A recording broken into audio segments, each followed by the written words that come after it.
Só uma pilotagem, normal, se fosse aqui na instituição de 2014, né? E faço parte dos mestrados aqui de odontologia, odontologistas, e de oncologia do STC.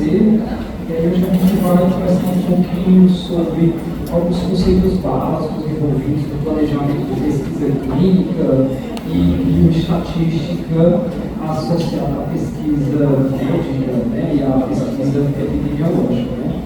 Na verdade, quando a gente fala de estatística, a gente tem um pouquinho de medo, porque eu, como dentista também, a gente vai para a saúde porque não quer fazer cálculo.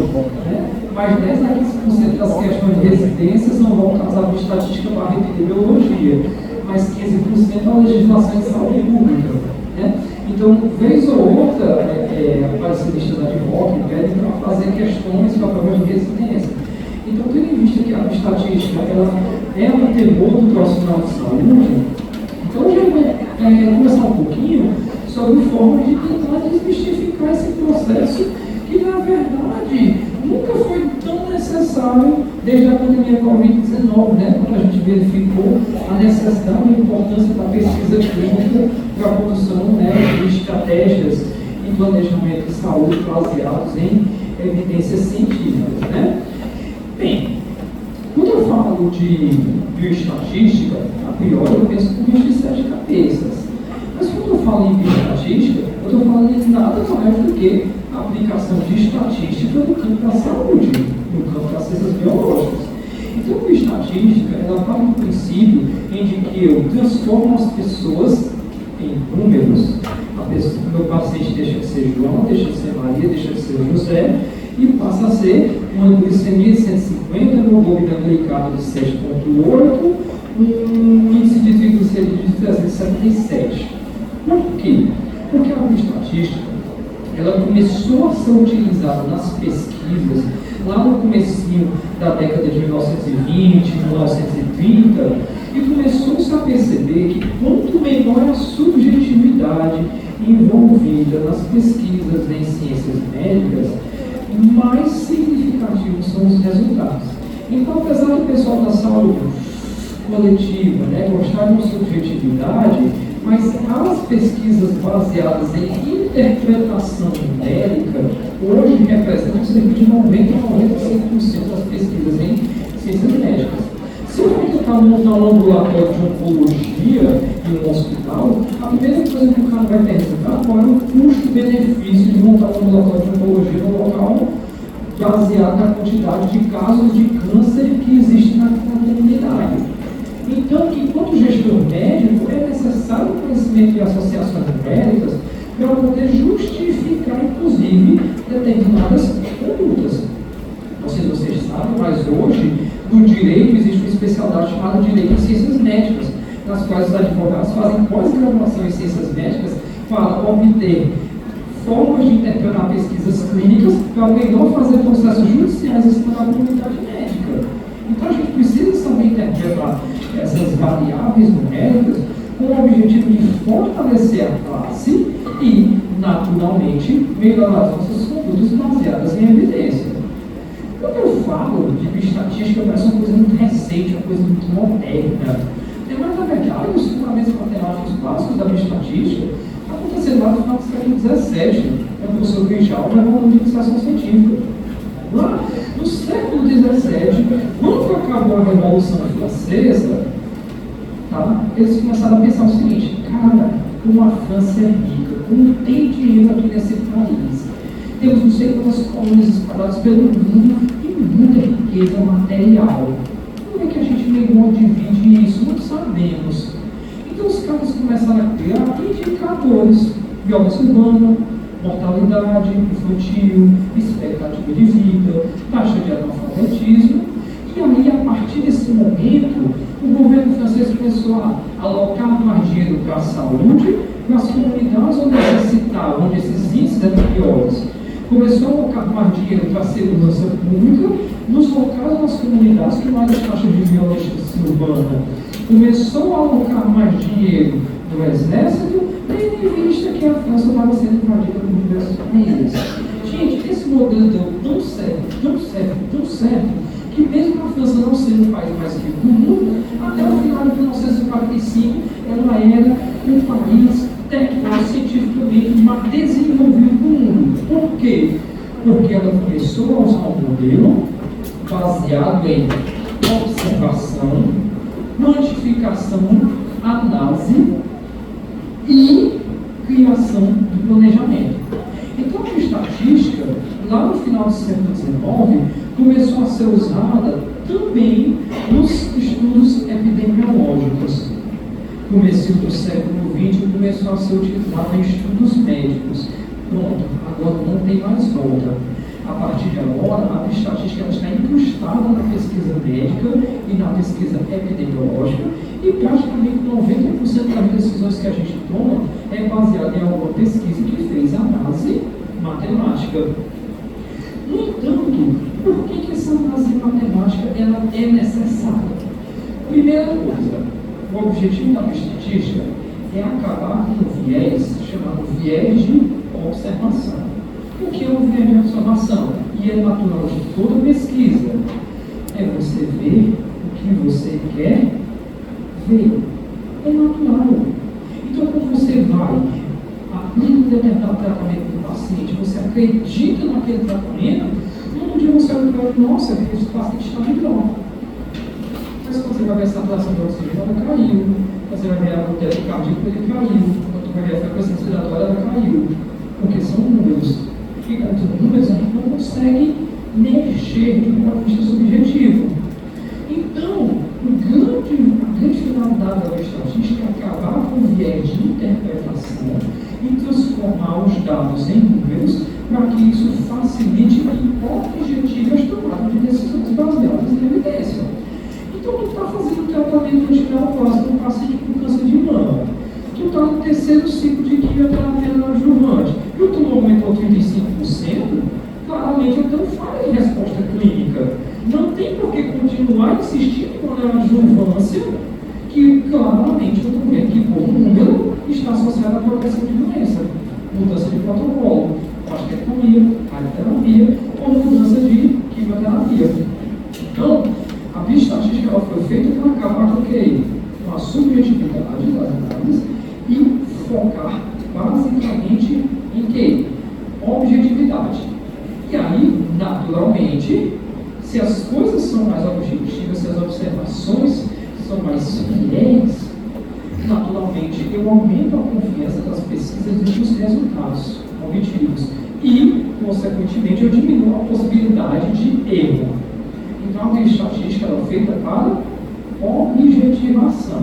Então, o meu paciente deixa de ser José Maria, ele passa a ser uma pressão arterial de 180 por 120. Ele passa a ser uma glicemia de 375. Porque a partir do momento em que ele se transforma em número, é mais fácil de eu poder avaliar a eficácia de tratamento. E aí, a partir desse princípio, um número ele pode aumentar ou ele pode diminuir. Então, a bioestatística ela parte do pressuposto básico. Tudo pode ser medido. Tudo. Existe forma de quantificação de diagnóstico numérico de tudo. Inclusive em psicologia e psiquiatria, em que os formulários de diagnósticos eles são todos numéricos, baseados em escalas. Né? Então, já que eu consigo medir até ansiedade, eu consigo medir depressão, eu consigo medir qualidade de vida, fica mais fácil de avaliar se meu tratamento está sendo o quê? Eficaz. Porque a partir do momento que eu faço o questionário, 6 meses depois eu aplico o questionário, eu vejo a piora dos índices, porque meu paciente ele pode piorar, ele pode o quê? Melhorar, ele pode responder um determinado tratamento. Então isso facilita porque eu modifico meu planejamento e tomo decisão baseada em algoritmo numérico. É para isso que a bioestatística serve, não é para fazer medo. Elas tirando as provas de residência. Tá? Mas tirando as provas de residência, a bioestatística ela foi feita com o objetivo de deixar as análises o menos subjetivo possível. E aí, quando eu vou fazer um determinado estudo, certo? Aí depois eu fiz umas atualizações dos slides, o editor mandando terminar, tá? Só me pedir que eu deixe o slide aqui no computador, tá bom? Quando eu vou fazer um estudo, a primeira coisa que eu tenho que ter em mente é que eu preciso selecionar uma população. a população é um conceito básico, e aí, dicas que vão ser importantes para vocês, pensando lá na frente de prova de residência. Quando eu falo de estatística e epidemiologia, tem 3 tipos de questão de prova de residência. A conceitual, que só isso. População é isso, verdadeiro ou falso. São as mais simples. Existe a questão interpretativa, que a gente vai dar alguns modelos, e existe a questão de cálculo, que é a mais escrota de todos. Tá? Então, a gente, nessas 3 aulas que a gente vai ter, eu vou mostrar aos poucos alguns modelos de questões para vocês entenderem mais ou menos como é que isso aqui é cobrado. Então, se isso aqui for feito uma prova de residência pede, uma questão conceitual de estatística, você coloca o quê? População pode ser definida como A, B, C, D, E. Você tem que marcar o quê? Alternativa correta. Quando eu falo de população, eu falo de um todo. Então, é a totalidade de pacientes envolvidos relacionados à doença. Então, se eu quero estudar câncer de mama, qual é a população? As mulheres com câncer de mama. Essa é a população. Isso é diferente de sample, que é a amostra. Enquanto a população é a totalidade de itens de uma determinada pesquisa, a amostra é o quê? É um subconjunto, é um pedacinho dessa população. Tá? Então, quando eu falo população, mulheres com câncer de mama, mas eu quero que essas mulheres sejam positivas para receptor de estrógeno e progesterona, a população é câncer de mama. Mas a amostra é mulheres com câncer de mama, receptor de hormônio positivo. Certo? Essa é a diferença entre população, que é o macro, e a amostra, que é um subconjunto dessa população. Nesse sentido, mais 2 conceitos-chave utilizados em epidemiologia é porque, se a amostra é um pedaço dessa população, eu tenho que criar formas para poder selecionar essas pessoas. E eu posso selecionar essas pessoas de 2 formas. Uma amostra chamada amostra probabilística, uma amostra chamada amostra de conveniência. A amostra de conveniência, como o próprio nome diz, eu seleciono quem deu para selecionar em um determinado período de tempo. Então, estou no ambulatório, falando de oncologia, porque é verdade. Estou no ambulatório de oncologia, quero trabalhar com mulheres com câncer de mama receptor de hormônio positivo, estou selecionando quem eu posso pegar dentro de um período de tempo. É válido? Depende. Para doenças muito comuns, muito frequentes, a amostra de conveniência ela não é válida. Ela perde qualidade metodológica. Para doenças raras, a amostra de conveniência é importante. Por quê? Porque é difícil selecionar esses pacientes. Então, se eu vou trabalhar com câncer de mama, que é o câncer mais frequente em mulheres, não existe um justificativo de eu pegar o que deu para pegar. Agora, se eu vou trabalhar com câncer de mama relacionado à mutação patogênica do gene PALB2, que tem 25 casos documentados no Brasil, então a amostra de conveniência ela é útil. A amostra de conveniência ela serve principalmente para doenças raras.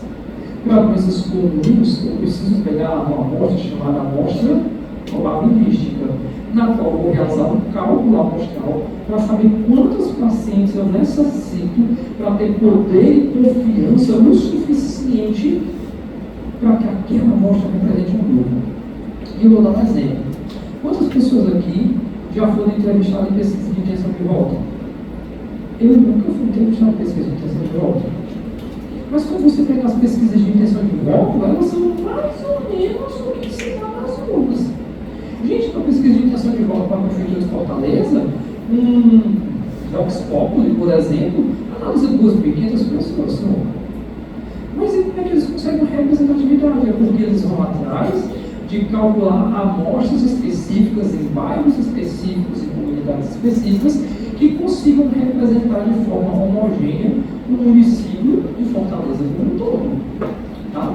Então, a amostra de conveniência é uma amostra que eu vou pegando de um jeito que dá, e ela é aceitável para doenças raras.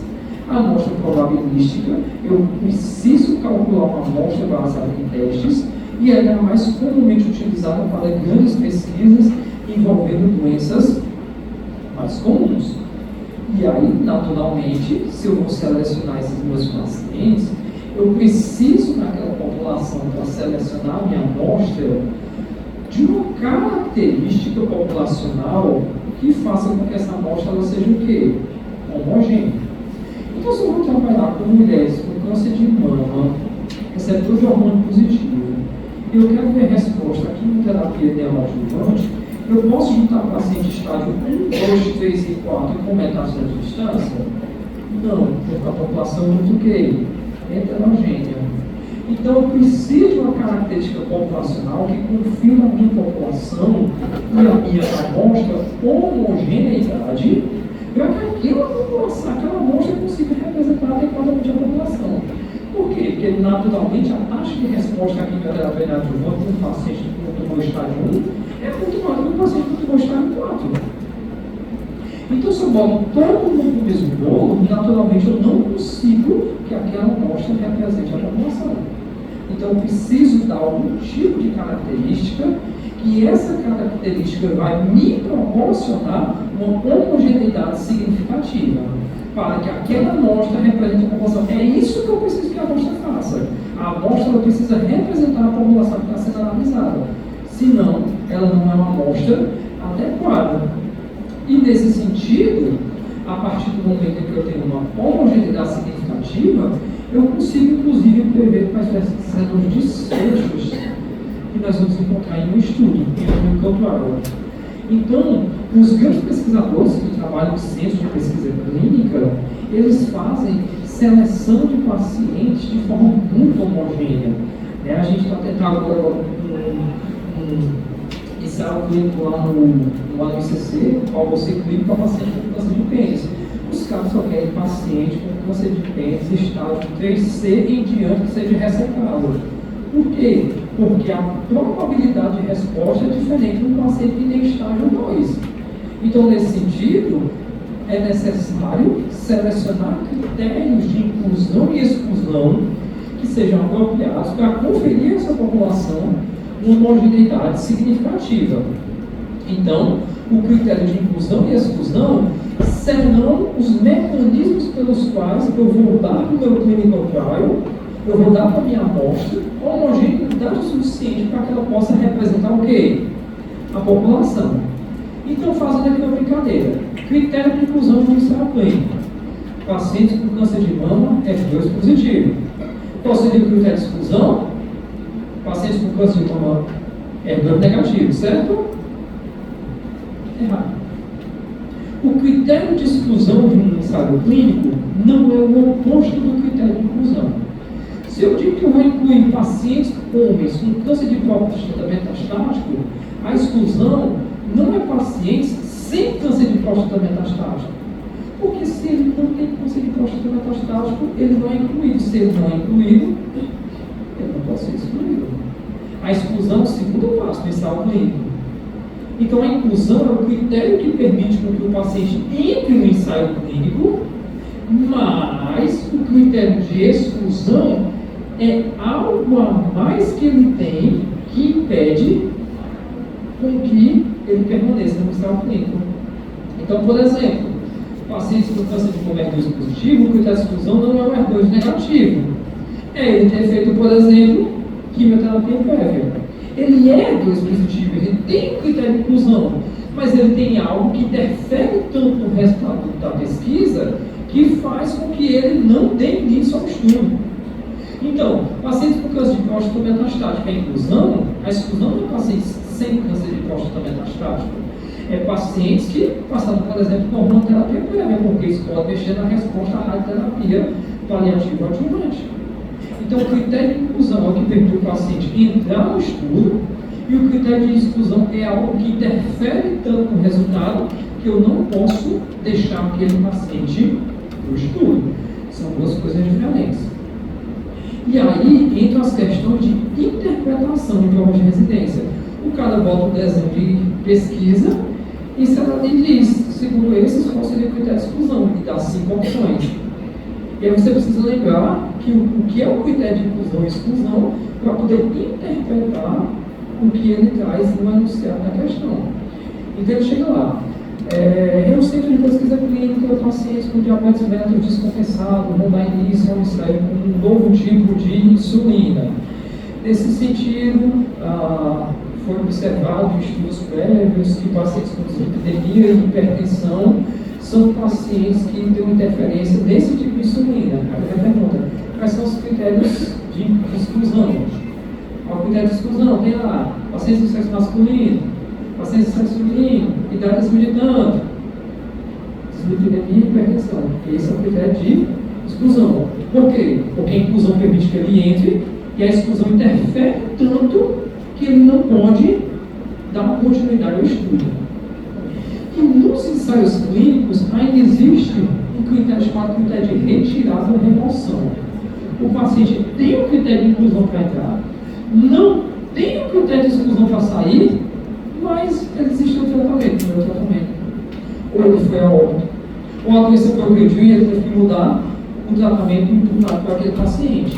Então, critérios de inclusão, exclusão e retirada ou remoção. Inclusão permite entrar, exclusão permite dar início ao estudo, retirada, ele entrou, mas ao longo do estudo eu tenho que tirar ele do trabalho. Tá? E esses critérios de retirada, comumente, né, óbvio que depende de estudo, mas em oncologia, óbvio que é um desfecho importante para ser analisado, né, já que tendo em vista que a maioria dos ensaios clínicos em oncologia são ensaios clínicos com pacientes paliativos, porque são ensaios clínicos muito mais baratos. Né? Hoje a gente está com cerca de 8 a 10 ensaios clínicos no ABCC, a ensaio clínico gira em torno de 35 a 40 milhões de dólares, porque os fármacos em oncologia que tem são absurdos. E aí, se você pega um paciente que não é paliativo, tu tem que dar o tratamento dele até o fim da vida dele, né? Então, se o paciente passar 20 anos vivo, a indústria se lasca, né? A indústria quer o quê? A indústria farmacêutica, ela quer lucro. Então, o objetivo desses critérios de inclusão, exclusão e retirada são fazer o quê com a amostra? Deixar ela homogênea o suficiente para que lá na frente eu possa dizer, meu tratamento, ele é eficaz para pacientes com câncer de mama, HER2 positivo. Lembrando, olha a conclusão. É pacientes com câncer de mama. É pacientes com câncer de mama, o quê? HER2 positivo, que foi o critério de inclusão. Bem? Ok. Então, população, lá na prova de residência ou dos estudos, N maiúsculo. A amostra é N minúsculo, que é chamado de sample, tá? Então a população é o todo, a amostra é quem? Eu isso. Eu pego o subconjunto dessa população para representar ela toda. Mas o que é que eu tenho que dar para ela? Homogeneidade. Como é que eu dou essa homogeneidade? Critério de inclusão, critério de exclusão, critério de retirada. Inclusão permite entrar, exclusão permite dar início, retirada, o estudo já começou e esse paciente teve que ser removido por algum motivo não previsto que aconteceu ao longo do estudo. Então, naturalmente, todo estudo tem um desfecho primário, estudos também têm desfecho secundário. Geralmente, o desfecho primário é o mais importante do estudo. Sobrevida, expectativa de vida em um ano, por exemplo. Tá? Mas, eu posso ter um estudo de desfechos secundários. Por exemplo, efeitos adversos. Se a minha quimioterapia tem a mesma expectativa de vida da outra, mas ela tem menos efeitos adversos, é um desfecho secundário importante. A qualidade de vida também tem sido muito utilizado nos estudos como desfechos secundários. Tá? Então, os desfechos primários é o objetivo maior do meu estudo, e os desfechos secundários são os objetivos do quê? Menos importantes, mas que podem ser utilizados também. E, consequentemente, todo estudo vai responder ao desfecho primário, tem um objetivo geral, vai responder aos desfechos secundários, tem o quê? Objetivos específicos. Então, objetivo geral, avaliar a resposta à quimioterapia neoadjuvante em pacientes com câncer de mama, HER2, positivo. Objetivo secundário, avaliar a sobrevida de doença, avaliar os efeitos adversos, avaliar a qualidade de vida, seriam importantes desfechos secundários. Por que é importante isso? Porque, normalmente, em estatística, nós trabalhamos com probabilidade de uma coisa acontecer ou não. O tratamento pode ser bom, o tratamento pode ser ruim ou pode ter efeito nenhum. Então, toda pesquisa, ela possui duas hipóteses. A hipótese nula e a hipótese alternativa. Na hipótese nula, não existe diferença entre os tratamentos A e B. Na hipótese alternativa, não é que A vai ser melhor do que B, porque A também pode ser o quê? A pode ser pior do que B. Mas a hipótese alternativa é de que existe diferença entre os dois tratamentos, para mais ou para menos. Todo protocolo de ensaio clínico, né, naturalmente, ele vai ter uma hipótese nula e uma hipótese alternativa. E óbvio, cada estudo tem um objetivo. Tem estudo que só quer, olha, meu protocolo, eu só quero que ele não seja diferente do que já existe na literatura. Então, por exemplo, em oncologia é muito comum isso, né? Você, por exemplo, câncer de cabeça e pescoço, trata a terapia associada com quimioterapia com platina.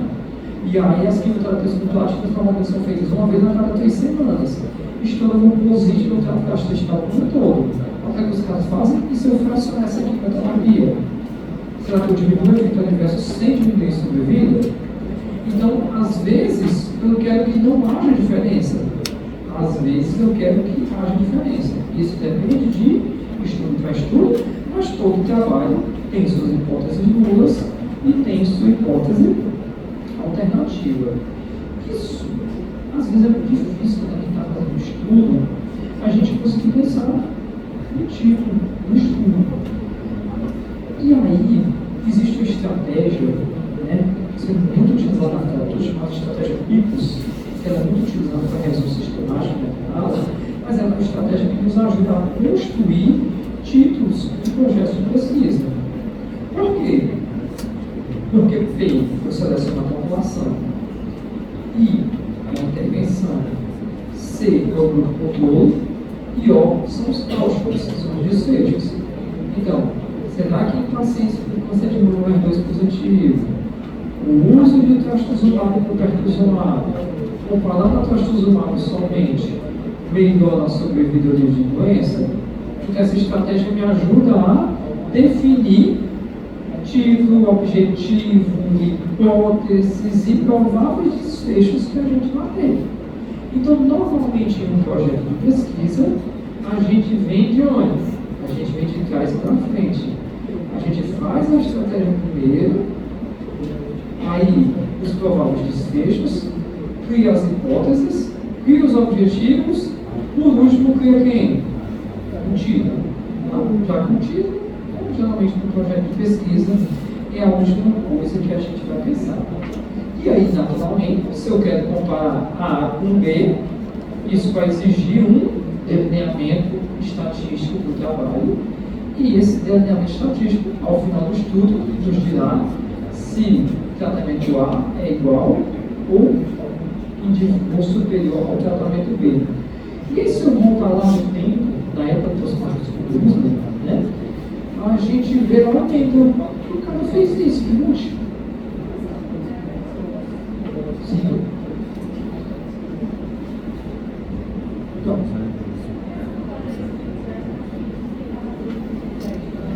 não, isso aqui é para botar no comitê de ética. É só tipo assim, estou criando um projeto para jogar no comitê de ética. Não, o delineamento estatístico já tem que estar planejado para se realizar no comitê de ética.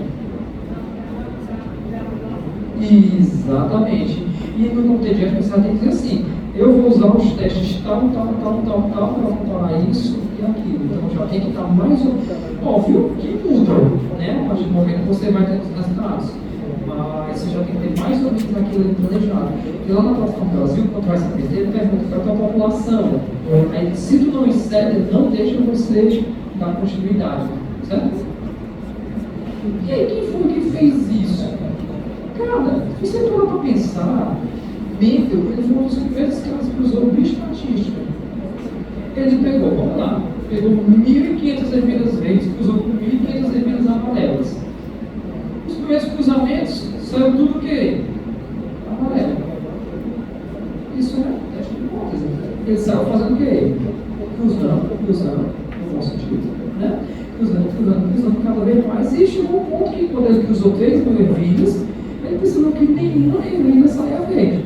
Quando ele cruzava as amarelas com as verdes, todo mundo saiu dele. Amarelo. Só que quando ele cruzou as ervilhas entre si, as híbridas, toda a vida, foram quase 5.000 cruzamentos. Toda a vida, 3/4 saiu amarela e 1/4 saiu verde. 3/4 saiu amarela e 1/4 saiu verde. Se eram 8, 6 saiu amarela e 1 saiu verde. Se eram 24, 16 saiu amarelas e 8 saiu verdes. 6 saiu verdes. Era o restante, 4. E aí, a gente começa a pensar. Qual é a probabilidade de você visitar uma casa? Parece que tem alguma coisa por trás, e eles chamam de asa-razão, asa-razinho e asa-razinho, né? E em 1957 descobriram o que nos rege até hoje, o DNA. Então, na verdade, o teste estatístico nada mais é do que testar numericamente as hipóteses para saber se você aceita que isso aqui se dá ao acaso ou não. Se isso ocorreu por algum determinado motivo. Então, nesse sentido, infelizmente a gente não tem tempo para fazer movimento e nem recursos para testar 6.000 pacientes. E aí, naturalmente, a gente não consegue trabalhar com 100% de confiança. Normalmente, em ciências médicas, nós trabalhamos com 95% de confiança. Eu sempre vejo nas aulas dizendo que, a partir de hoje, é casado? Data do casamento? Qual dia? Mês? 16 de setembro. Agora esquece a data do casamento.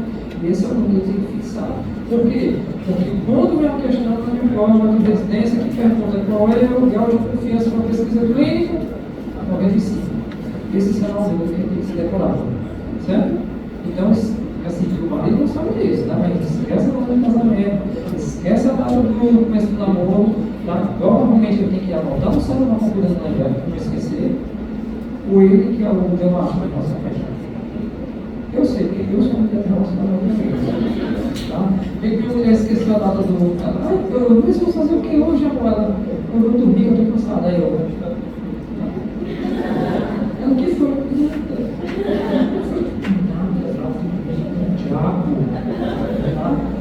Brincadeira, eu sou um avô, tá bom?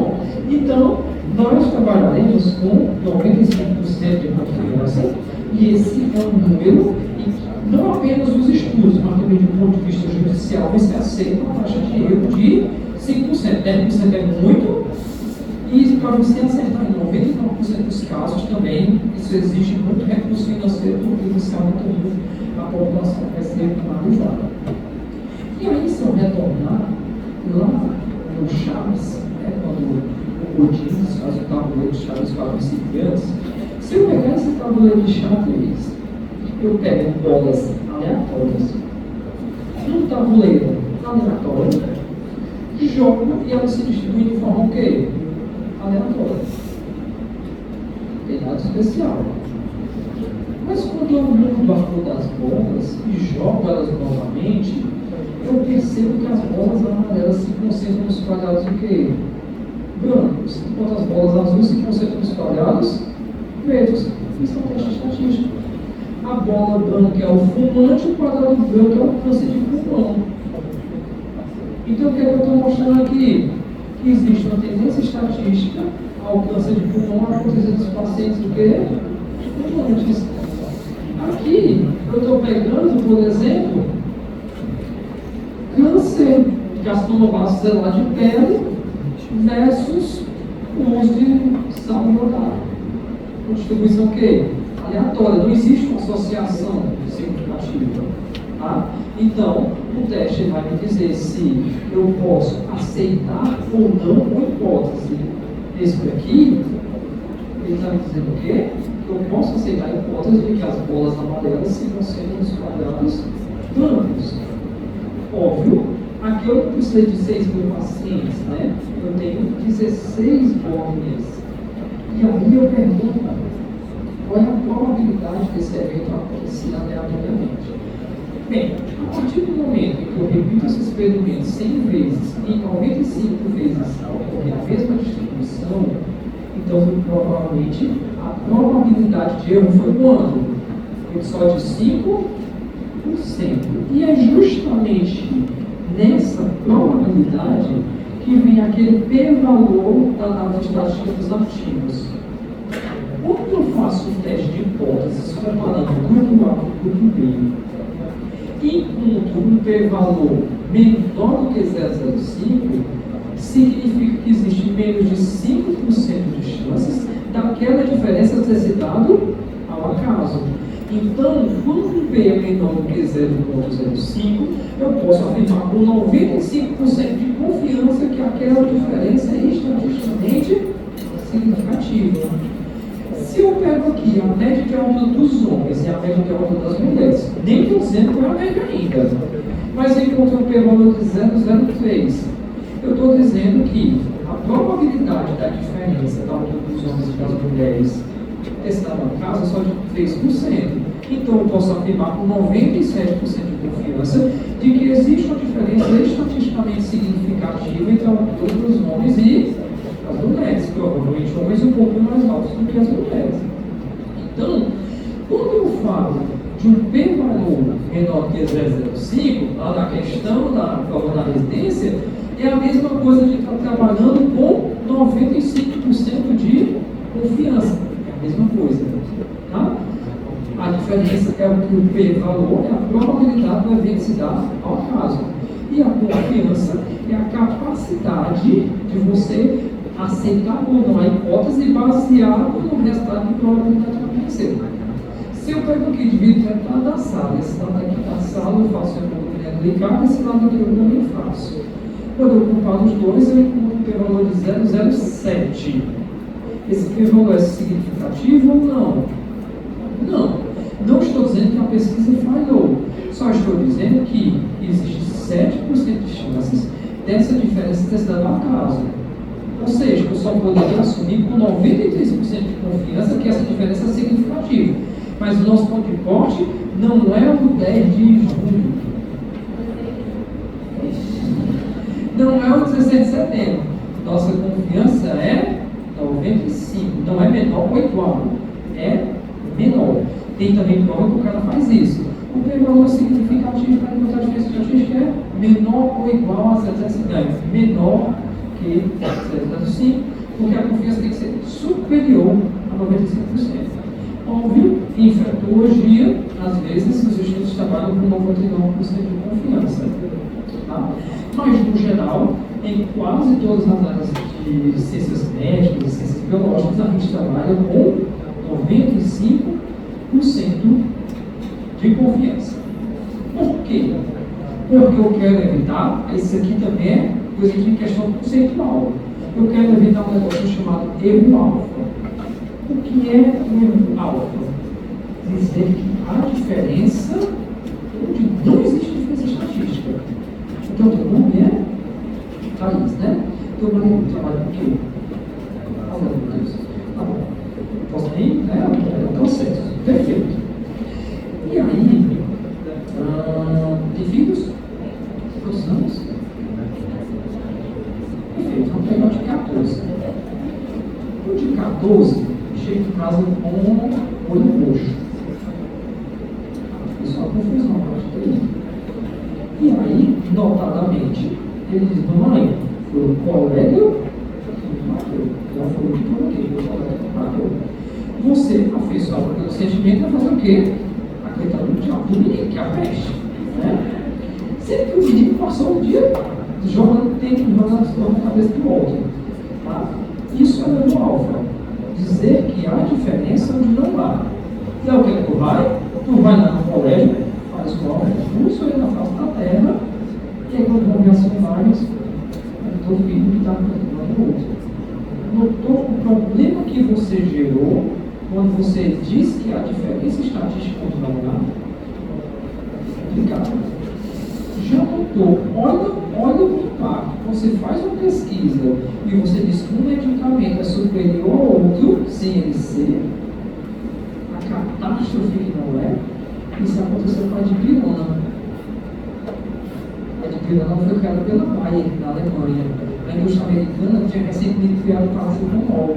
Os caras tiveram tanto medo que eles forjaram ensaios clínicos para mostrar que a dipirona causava uma série de alterações cardiovasculares.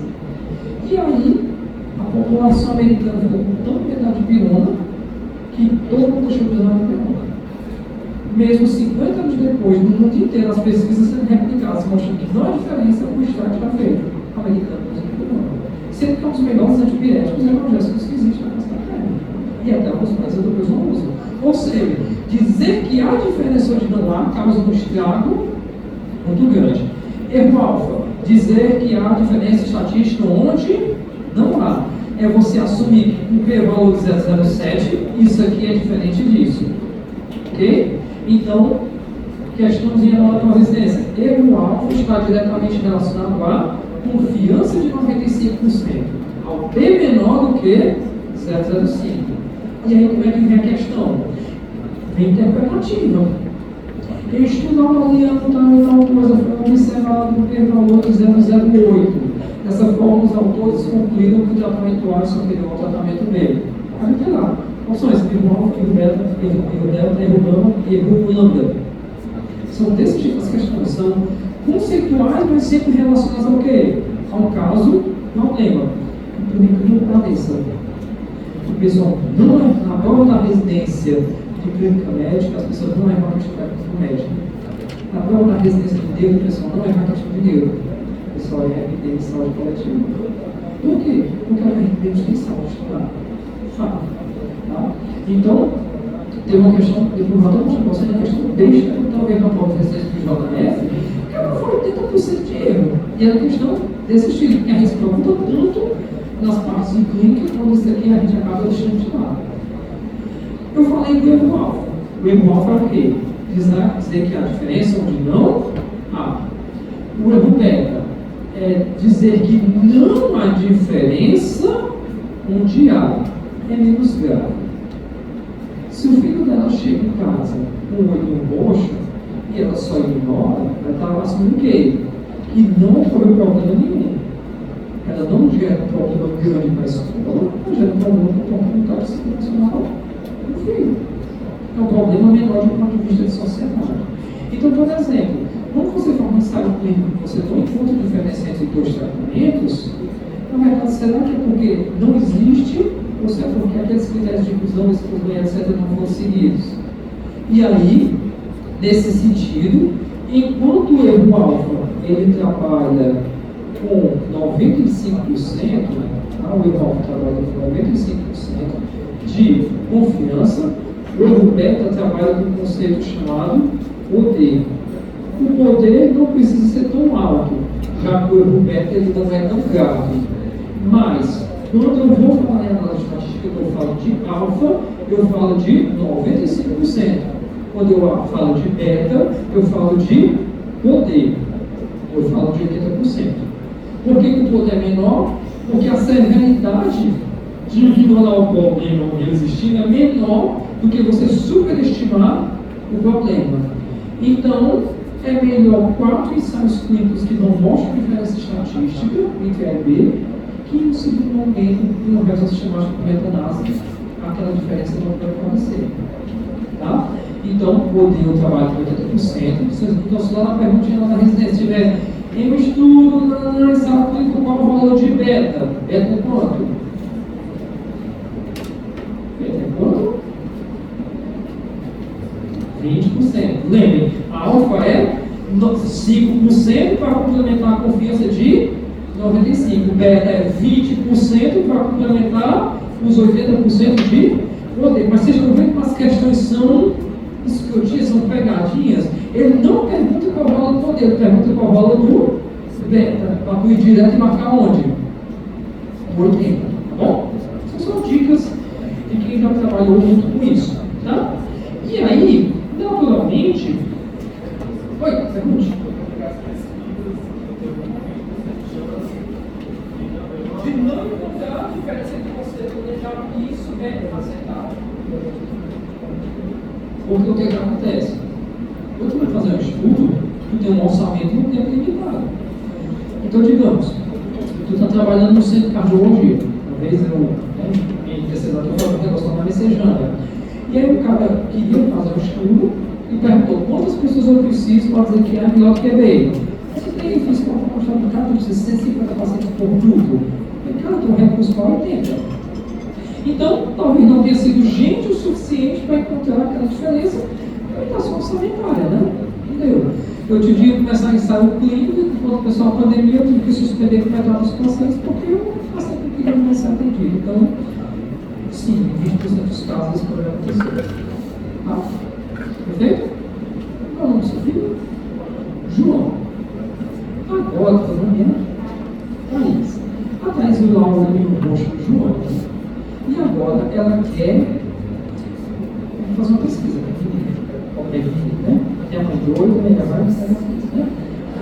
E aí, como é que ela começa? Bom, agora eu vou avaliar o olho do João para saber se o processo de hematoma está ok. Reduzindo. Ok? Ela tem 3 formas de medir o hematoma. João. Também, isso é conceitual. Ela pode medir o hematoma de uma forma quantitativa, de uma forma ordinal, de uma forma nominal. O que é um dado quantitativo? Ela pega a altura de hematoma e a altura. Isso é o quê? Um número. Então, se ela pegar essa altura, largura, 4,5 centímetros, no outro dia está 4,3, no outro dia está 4,1, eu estou tendo o quê?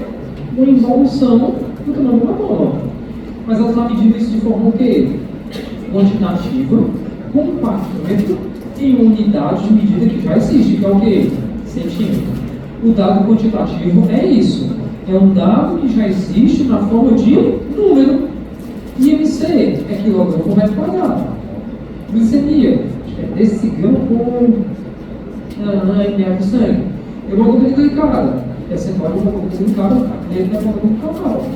Então, o dado quantitativo, ele já é um número, você não precisa fazer nada, você já coleta ele na forma de número. Paciente lá com câncer de mama, volume de tumor, já é dado em quê? Centímetros cúbicos. Sobrevida, é dado em meses. Frequência respiratória, número de fluxos por minuto. Frequência cardíaca, tudo isso é o quê? Número. No caso do hematoma é o quê? Medida. Ok. Só que agora, a filhinha dela arrumou confusão. Ela é confuseira, né? E aí agora os dois estão matando, um para a direita e outro para a esquerda. E aí, naturalmente, ela só tem 2 pessoas. Quando ela foi na sala, que tem 35 alunos matriculados, os 35 estão com o olho roxo. Esse é como um apocalipse, né? Esse é passado. E aí ela quer testar um determinado tratamento. E ela quer medir os 35 todo dia para saber o que é.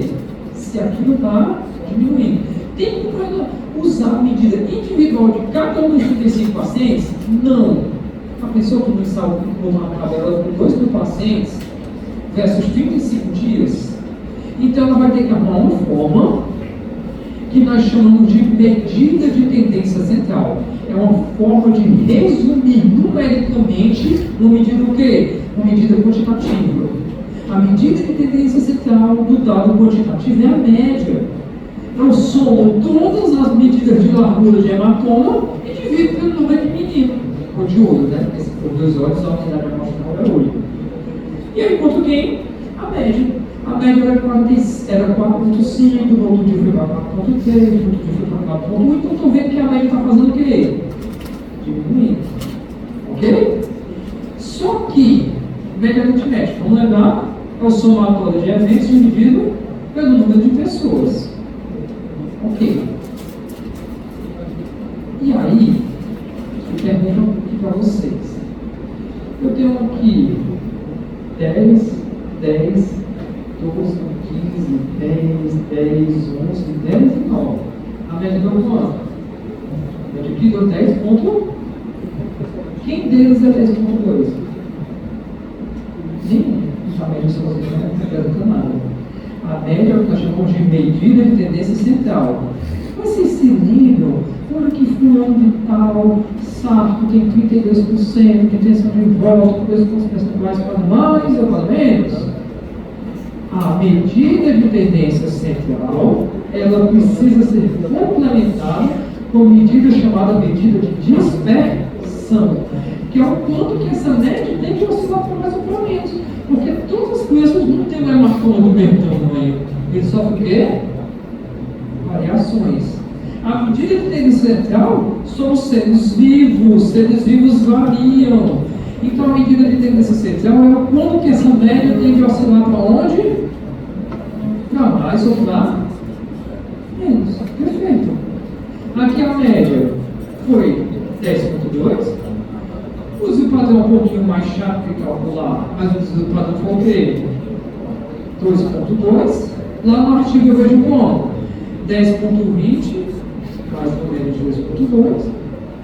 Aí agora, se eu pego aqui 10,20 menos 2,2, dá 8. Mais 2,2, dá 12,40. Pega todo mundo? Não, mas pega 95%. Não precisa pegar todo mundo. Porque a gente trabalha com 95% de confiança. Olha agora, se eu olho só a média, ninguém é 10,2, mas se eu olhar a média do padrão, a maior parte da minha amostra está representada dentro desse conjunto médio. Então, a média com o desvio padrão é a forma de você representar quantitativamente um grupo de dados o quê? Numéricos. Lembrando que ainda lá na prova da residência, o dado quantitativo ele ainda pode ser de dois tipos. T de discreto, C de contínuo. O que é um dado quantitativo discreto? É quando ele não permite fracionamento. Então, não é Vitor. Pergunto, Vitor, você fuma quantos cigarros por dia? Aqui. 3. É iniciante. Você é a Fernanda, quantos cigarros você fuma por dia? Brincadeira. Diabo. Viciada. Vocês notem que ele não disse 3,5 cigarros. Ela não disse 20 cigarros e 2 bitucas. O dado quantitativo discreto é um dado que sai do 1, do 2, do 3, do 4, sem permitir o quê? Fracionamento. Isso é a carta de residência. O cara bota lá. Está sendo feita uma pesquisa com mulheres gestantes e risco de infarto prematuro. E foi pesquisado quantos copos de café a mulher bebe por dia. Lá no questionário o quê? Os copos, 3 copos, 4 copos. Isso é medida do quê? Quantitativa. Discreta, não é contínua. Agora, se ele perguntar em ml, quantos ml ela bebe de café por dia? Infinito, pode ser o quê? 35,72 ml, 47,52. Então, o dado quantitativo contínuo ele é mais preciso. É miligrama, ml. Já o dado quantitativo discreto, não. Número de cigarros por dia, número de parceiros sexuais na vida, lá as pesquisas com HPV. Você não diz, nossa, eu já tive 8,75 parceiros sexuais, né? Eu sou pequena, não pode, né? Então, você disse que teve 8, você disse que teve 9. Isso é dado quantitativo discreto. Contínuo. Eu pego tua complicada. 5,27. Permite o quê? Fracionamento. Idade é dado quantitativo contínuo ou discreto? Idade em anos é quantitativo? Perfeito. Tu tens? 23. Tu tem? Não, 30. Não, sério. Só isso. Não, não brinca, não.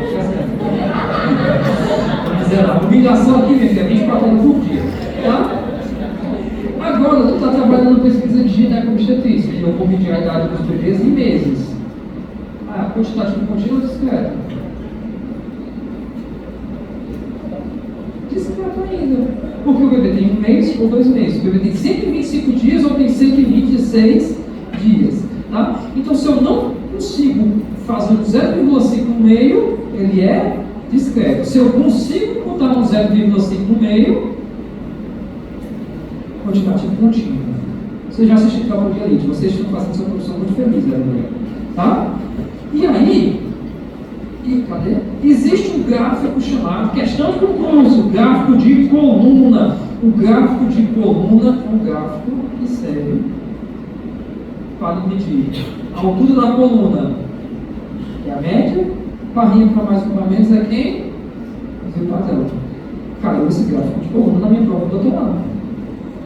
Todo mundo marcou o quê? Barra. Porém, o gráfico de barra não tem a barrinha para mais ou para menos. Conceitual. Certo? Gráfico de coluna. Feito? Gráfico de coluna, médio desvio padrão, dado o quê? Quantitativo. Mas existem dados que não existem escalas apropriadas para eles. Escalas são criadas. Então, por exemplo, se eu pergunto o seu nome, Fernanda? Fernanda, nossa veterana, 63 anos, né? Eu pergunto para a Fernanda o quão empolgada você está para entrar no internato. Nem um pouco. 2, um pouco. 3, normal. 4, muito. 5, estou desesperado para entrar no canal do internato. É errado. Vocês notam que eu transformei uma sensação em números. Isso é um dado que ordinal. Ele não era um número. Eu atribuí números e botei esses dois em que? Em ordem crescente ou decrescente. São as escalas que a gente utiliza frequentemente. Aonde? Na clínica. Tá? Então as escalas, elas são dados ordinais. O dado ordinal é um dado que não é um número, mas como eu preciso medir uma coisa, eu atribuí um score para ele. Onde eu botei? Discordo totalmente, discordo diferente, concordo e concordo totalmente. Naturalmente, quem marcou 4 concorda mais do que quem marcou o quê? 2. Mas não necessariamente ele concordou 2 vezes mais. Diferente se eu tenho um paciente de 160 quilos e um paciente de 80, 160 pesa 2 vezes o de 80.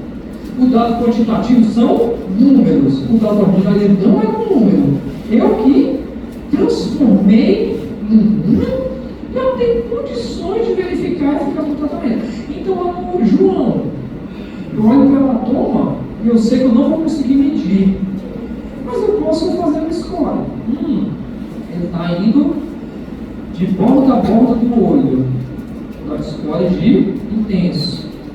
Ele está indo de menos da metade a menos da metade do olho, regressão parcial. Está só na largura da pupila, regressão quase total, e zerou, regressão total. Ela criou scores para representar o quê? As faixas de hematoma do olhinho do João. Perfeito? Isso é dado ordinal. Tá? Ele é colocado em ordem ascendente ou descendente. Acaba dos questionados de ansiedade, qualidade de vida e etc. E aí, óbvio, se não existe um 2,75, não tem um saturnamento muito satisfeito. Então não dá para calcular a média. Essa é a dica. Então, para dado ordinal, a medida do tendência central não é média, é a mediana. Mediana, basicamente o que é a mediana? Eu faço aqui um questionário. De 1 a 4, o quão satisfeito vocês estão com a aula? Como a gente que não quer perder emprego, né? A galera marcou o quê? 4, esses daqui marcaram 3, e essa aqui é a Fernanda, que eu disse que tinha 63 anos, marcou 2. Professor filho da puta. Certo? Beleza. O dado ordinal, eu ponho do menor para o maior, quem está no meio? Perfeito. A mediana é o valor que está exatamente aonde? No meio do conjunto médio. Se porventura o score que ela me deu, 2, muda para 1, a mediana muda? A mediana não sofre variações como a média. Então lá na prova da seleção, o cara vai perguntar, porque uma vez uma questão pega assim: dos dados numéricos, quais aquele que não é sensível a variações? Olha, uma forma diferente de dizer que não sobe nem desce é quem? É a mediana. Então a mediana, por mais que aqui seja um score 20, mas a mediana continua sendo quem? Continua sendo 4.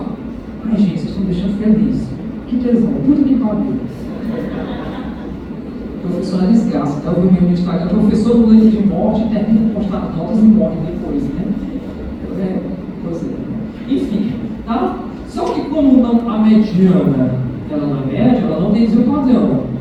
Então ela não tem uma medida de dispersão como a da média. A média está por desvio padrão, assim como a mediana está para quem? Mediana, mínimo valor, máximo valor. Então aqui o que eu posso dizer? A mediana foi 4, valendo de 2 até 4, que é o que dá para dizer, que não tem como calcular o desvio padrão de algo que não me permite calcular a média. Tá? No artigo, geralmente isso vem dessa forma. 4 do lado de fora é a mediana, 2 é o mínimo e o outro 4 é quem? O máximo. Perfeito. Ok? Um pouquinho mais difícil de interpretar. Mas é dessa forma que os dados ordinais são rotineiramente gastados. Professor, e aí, agora tem um conjunto de dados par. Coincidentemente, não tem ninguém no meio do caminho. E aí, o que eu faço? Você pega os dois valores centrais, a média deles é a média 1. Ah, professor, mas tu está dizendo, acabou de dizer que não existe um 3,5? Eu disse, olha, não existe. Mas quando isso acontece, é porque os dois valores centrais não eram o quê? Iguais. Se aqui fosse 4 e 4, a média era quanto? 4. Ocasionalmente isso pode acontecer, tá? Então, se é uma questão, nossa, talvez eu ajude um colega um recurso, dizia uma mediana nunca pode ser um valor fracionário. Pode. Porque se o conjunto de dados for par, os dois valores centrais não forem iguais, se aqui for 4 e aqui for 2, vai lá. 4 mais 2, 6 dividido por 2, quanto? 3. Mas se aqui é 4 e aqui é 3, né? Não tem o que fazer. Recurso aceito, é na forma do ímpar. Tá? Só que aí, só dica, porque pode aparecer principalmente em coisa relacionada à clínica médica e epidemiologia. A mediana divide o conjunto de dados em quantos? Quantas metades? E se eu dividir de novo as metades, eu vou ter quantas partes? Eu vou ter... Pronto. Então, o quartil é um número que divide os números, né? Que dividem a minha amostra em 4 pedaços. No caso, o primeiro quartil, o segundo quartil, que é quem? A mediana. E o terceiro quartil. Alguma prova talvez chame o primeiro quartil de percentil de 25%. E 25% é a mesma coisa que de um quarto. Aqui, ele pode chamar a mediana de percentil de 50%, que é a número que divide minha amostra em metades. E aqui, o quartil de 3/4 é o percentil de quanto? 75%. Isso é só uma dica, porque são 3 formas diferentes de falar a mesma coisa. E o cara que cria a questão, ele quer fazer o que na mente da gente? Confusão, ele quer gerar causa na mente da gente. Tá? Então, 25%, 25 sobre 100, se eu divido por 5, dá 5 sobre 20, dá um quarto, é um quartil de um quarto.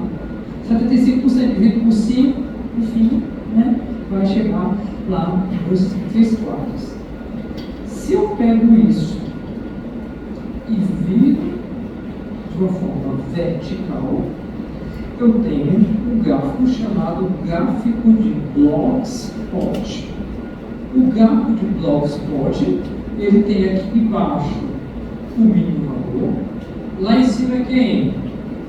Máximo valor. Quem está no meio é quem? Quem está na porção inferior do quadradinho? Primeiro quartil. Quem está na porção superior do quadradinho? Terceiro quartil. Então, basicamente, só anotar aqui o nome direitinho, porque o nome é esquisito, né? Blogspot. Tá? O gráfico de Blogspot, aqui embaixo, mínimo, máximo, no meio, mediana, aqui em cima, quartil de 3/4, aqui embaixo, quartil de 1/4. Tá certo? Uma vez, uma oportunidade de uma prova, que era bem simples. Tinha aqui a questão, tinha anunciado deste tamanho, aquela questão da saúde coletiva comunitária, né? Você mandou e fazia a questão. E aí no final diz assim, bem, baseado no estudo acima mencionado, podemos dizer que 25% da população tem até qual score?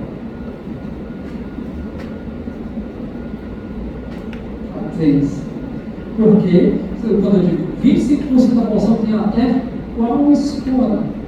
25% a partir de um quarto. Se ele disser, nossa, a partir daqui eu consigo dizer que 75% da população tem até qual escola? Quarto. Metade da população tem até qual escola? 3,5. Então, assim, os caras são escrotos. E aí, quais são as opções que ele vai botar? 2, 3, 3,5, 4 e 5. Porque o cara com a questão, ele é filho de um homem público de um pai desconhecido. É o filho da Maria. Certo? Então, a gente tem que ser mais filho da Maria ainda, não no bom sentido. Né? Não é com caso, agora não gosta. Tá? Enfim, não sei como é que eu vou fazer pelo mundo. Tá? Perfeito. Entendemos, então, dado ordinal? Dado ordinal não faz média nem desvio padrão. Dado ordinal faz mediana, mínimo embaixo, máximo em cima. 25% partiu de 4, bem no meio. Mediana, partiu de 3 quartos ou percentil de 75%. Perfeito, 0,6. E aí, se eu pergunto a vocês agora, o último dado que faltou, dado nominal. Está todo mundo vendo tudo isso? Vitor, quantos Vitors tem na sala? Isso é um dado nominal. O que você consegue fazer com nomes? Eu não consigo fazer média de Vitors. Então eu só consigo calcular frequência. O dado nominal é aquele que eu consigo fazer o quê? Contar porque eles são nomes. Então, se eu vou contar quantos estudantes tem do sexo masculino e quantos estudantes do sexo feminino. Não existe uma relação numérica entre os nomes masculino e feminino. Mas o que eu vou poder dizer é, tem X homens, tem o Y, mulheres. Acabou. E aí eu tenho aqui dois grupos. Eu tenho o grupo A e eu tenho o grupo B. E essa pergunta é tão filho da puta quanto o revisor com as questões de residência. Porque nessa pergunta eu pergunto para o Lucas, tá? Onde eu tenho mais um? No grupo A ou no grupo B?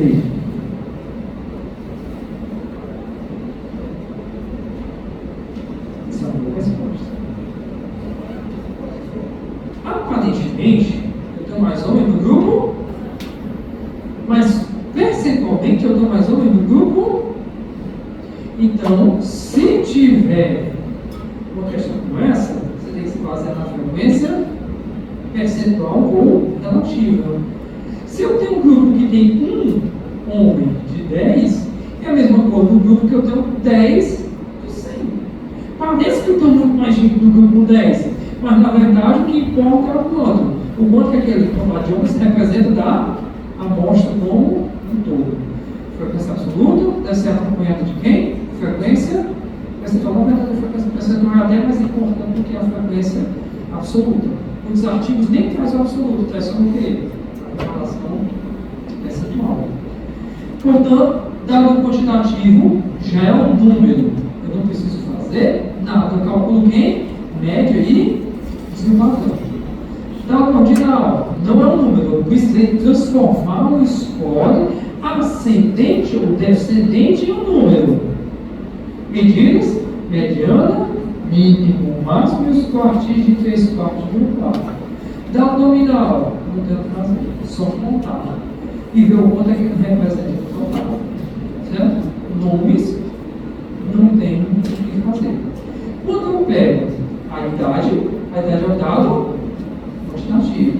Mas quando eu classifico um paciente jovem, idoso, aí eu vou ter que colocar a Fernanda em qual grupo? Fernanda, ela se jovem, para ficar pobre, né? Perfeito? Então, desse lado, o hematoma do João posso pedir de 3 formas. Quantitativamente, dar um score, ou dizer tem ou não tem hematoma. Certo? Qual deles é mais preciso? Medida. É o quantitativo. Qual deles é o mais robusto? Robusto é o oposto do preciso. É o dado nominal. Porque para ele sair de com hematoma para sem hematoma demorou 10 dias. Mas aqui todo dia eu conseguia ver uma evolução. E aqui, no intermediário, de 3 em 3 dias eu conseguia ver que o score melhorava. Quanto mais quantitativo, mais preciso. Quanto mais nominal, mais robusto. Certo? 2 termos de importância. Preciso é algo muito sensível. Tá? Uma coisinha é uma mudança. Robusto é algo que tem dificuldade de sofrer mudança. Eu sou paulino, então eu sou robusto, né? Porque senti cabeça dura, cabeça de mudança, né? Enfim, é a metricidade do Kraepelin. Agora é o perfeito? Tranquilo. Nos vemos na próxima semana. Espero que todo mundo tenha assinado já